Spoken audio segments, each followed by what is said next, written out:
12-year-old John Hanley was supposed to sleep in the stern that night. The back of the ship was where families and single women were housed.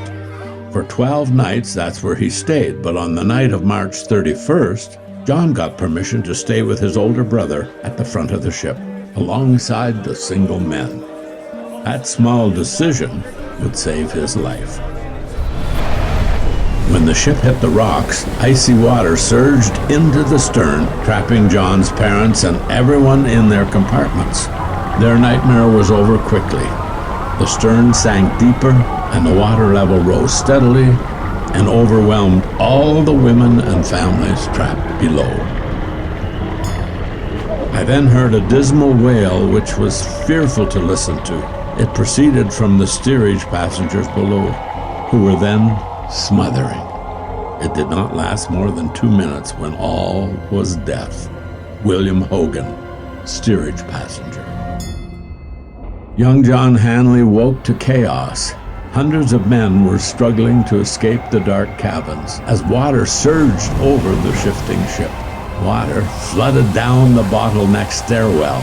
His brother urged him to get up to the top deck with the others. John hesitated, grabbing his jacket and shoes. In the chaos, he lost sight of his brother. He attempted to push his way through the crowd. As he struggled, the capsizing ship lurched to one side, trapping the men inside. The portholes became a distant ceiling in the upturned vessel. Inch by inch, the rising tide claimed the last pockets of air. Water flooded John's cabin. Amid the panic, a man grabbed him and placed him high up on the side of a bunk. There John sat, watching in stunned silence. Some men screamed for help, others scrambled up the bunks. Some people dropped to their knees in prayer. Below decks, in total darkness, the trapped men could do nothing but wait. At this time, there were hundreds of passengers drowning all around me. I remained for nearly 2 hours, my body swinging to and fro with the action of the water. Sometimes I got rest for my feet when the dead bodies of drowned passengers, which were floating all around, would roll in a heap under my feet. Michael Carmody, steerage passenger. The only way out was through the portholes. The upturned windows steadily inched closer as the water level swallowed up the room.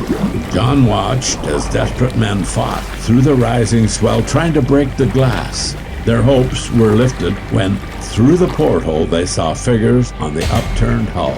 Some people had escaped. Richard Reynolds had escaped the cabins in time. He now sat on the ship's hull, now half out of the water. In the howling wind, he surveyed the turbulent water between the wreck and land. Beneath him, he felt the sharp crack of breaking glass. Astonishingly, after 2 hours, people were still alive inside. Reynolds rallied a group of survivors, and together they managed to shatter the thick glass. John Hanley watched as long arms reached inside the cabin, hauling exhausted men free one by one.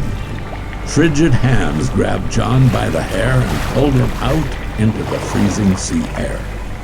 Standing on the side of the hull, John was momentarily safe, but far from safety. The ship was in a precarious position and wouldn't hold much longer. John searched among the survivors. There was no sign of his family. The icy Atlantic spray pummeled his face. John began to cry. That was all he could do. Through his tears, John watched a stranger kneel before him. The man wrapped his arms around him, offering what little comfort he could. All was lost, except for kindness.